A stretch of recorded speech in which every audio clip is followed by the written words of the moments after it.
Defying the odds. That's the goal one visually impaired woman turned pilot has had for years. The 21-year-old is legally blind and landed right here in Louisville late this afternoon, proving that no obstacle is too great to overcome. WHS 11 team's Bobby McSwine and photojournalist Alyssa Newton met her on the tarmac at Bowman Field and shares her barrier-breaking story. Them every day. Planes high in the sky, coming in and out of airports. There was no exception Monday afternoon at Bowman Field in Louisville, but one pilot was exceptional. I told my mom, I have to do this. I have to prove to myself and to everybody else that if this is possible, we don't have limits. We can do anything. 21-year-old Kaiya Armstrong is legally blind. She and her co-pilot, who can see, flew from Arizona to Louisville with a few stops in between. Did you have a good flight? Yeah, it was really great.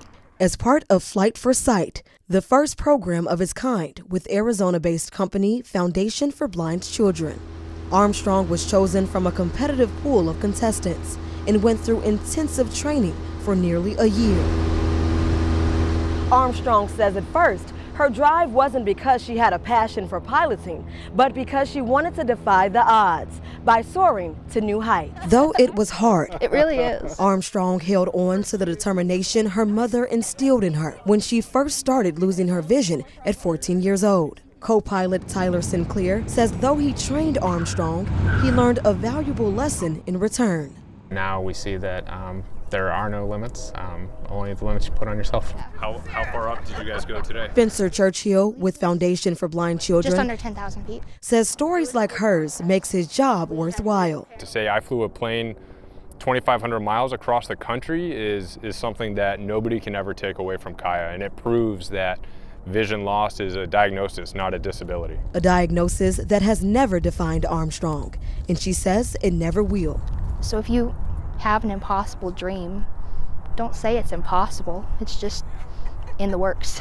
In Louisville, Bobby McSwine for the WHAS 1119 on your side.